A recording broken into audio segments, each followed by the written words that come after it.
What up, YouTube? We're back. You know what time it is. It's Saturday night. SNL. Time for a little Saturday night lift action. Today is going to be a back day. I feel like it's always back day on these YouTube videos. But I'll be incorporating some trap work. Probably some forearm work as well today. Holy shit. Chat, I may be getting wrinkled or something. What's going on? Yo, this is quite a bit of wrinkles over here. Anyways, we'll be heading back, and I've got about an hour and 20 minutes to film this entire workout before the gym closes. So, let's pack it up, let's yap later, and let's go hit the gym.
Okay, so we just got done with back day.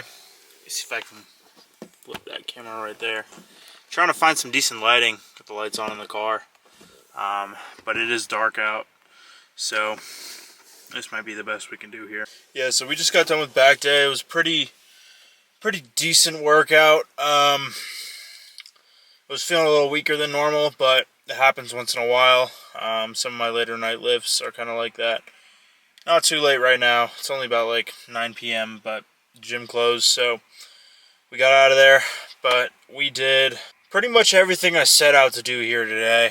Hit some forearms, some rear delts. I didn't say that in the intro, but I did remember that I do try to hit some rear delts on my back days.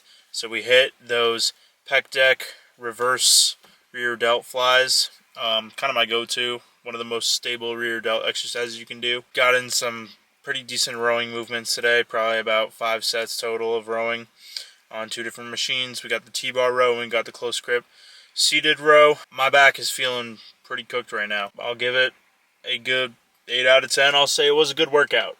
Probably would have been a 10 out of 10 if I would have been able to hit arms, but we'll save that for tomorrow. We'll hit some shoulders and arms tomorrow. It'll be good. On this video, the main thing that I really wanted to discuss after this workout and everything was the importance of understanding yourself, who you are, and what makes you tick. Because there's a lot of self-help gurus out there, a lot of self-help books and literature, and online forums that you could delve into. Try to figure out what aligns with you, or people tell you what you should do with your life or how to optimize your life.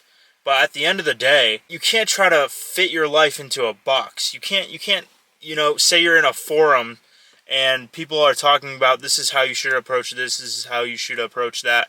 And the problem with constantly seeking out other people's advice is that you never really get to try things your own way and learn what you like to do, because a lot of times what works for other people may not work for you. Really kind of like a trial by error. So you really just got to go out there and discover what works for you in all aspects of life.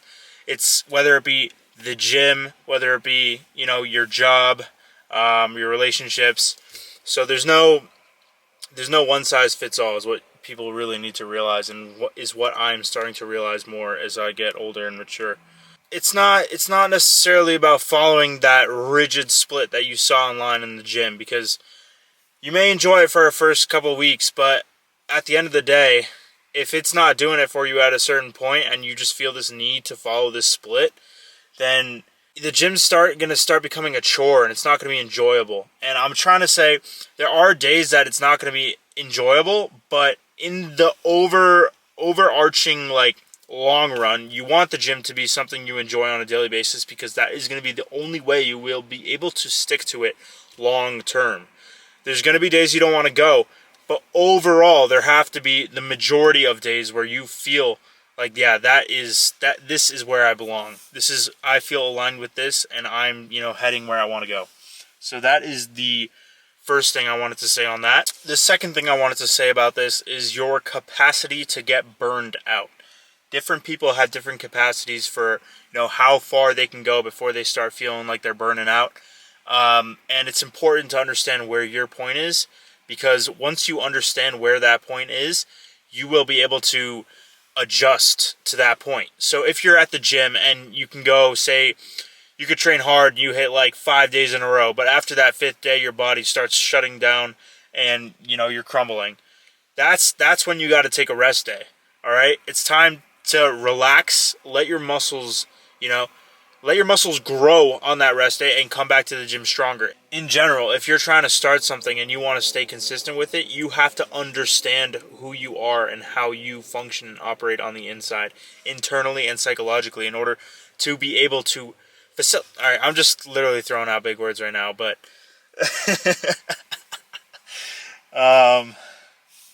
you have to understand who you are, is what I'm really trying to say. It's critical that you don't get burnt out and that you're able to stick to something simply because you enjoy the process and you enjoy your way of doing it. And what I want to talk about now is kind of mental strength, because this whole video up until now has been about building physical strength in the gym, but you can't have physical strength if you're not mentally sharp and you're not mentally strong first, because you just will not be able to build muscle if you're not strong and disciplined inside your mind. The main thing I wanted to talk about is kind of what it takes in order to be successful inside your head and mentally, and be able to tackle challenges that come your way in life. Because the more I realize, the longer I've had social media, the longer I read news lines, the longer I kind of see what goes on in the world around me, I've realized that there's a tremendous capacity for evil and wrongdoing. And there's a lot of stuff online that you can see that can really dim or darken your perception of the world. And it's critical for you to understand that you can be above that. You don't have to let that get you down. Like, there is going to be a lot of stuff that is going to go on in this world, and unfortunately that's just how it is. There's a giant amount of evil that will consistently be committed by corrupt individuals who are everywhere. They're not limited to a certain sector of people. They're everywhere in every single section of society. So what's real strength and what's true strength is to be able to acknowledge that there's evil out there that exists and still say, I'm not going to let that get me down. I'm not going to let those evil people ruin my perception of everyone out there. Because there are good people out there, and there are good people that can change the tide of the way, that things happen in the world. So you want to be one of those people, but you have to understand that you can't fall into a woe is me, the world is corrupt, we're all going to go to hell or whatever because of these certain individuals and things will always be bad, because you just can't do that. You have to recognize it exists and then get out there, change your mindset, and consistently continue to do good in the world. Continue to stay strong. Even when you're having a bad day, give someone a smile, give someone a wave, compliment someone. Because that is what's true strength. To be able to stand in the face of darkness and smile. It's literally it. It's all there is. And that's what I really wanted to say about that. So yeah, if you really want to be physically strong, you first need to become mentally strong. Mentally sharpen your mind. Consistently do things that are hard. The longer you do things that are hard and with utmost consistency, the more you will be able to stack those wins and recognize in your head that you are capable of doing hard things and you are capable of succeeding. Whether or not you feel like it, you always have that capacity within you in order to push past where you think you can go. There's always a little bit of a higher notch that you can achieve. You can always be better, even on the days where you don't want to feel like it. Those are the days that it is most important to show up. I really appreciate you guys for watching this video. Let me know what you guys want to see next, and I will try to formulate a video with your suggestions in the future. I love y'all. Have a good night, good day, good week, wherever you are. Peace out.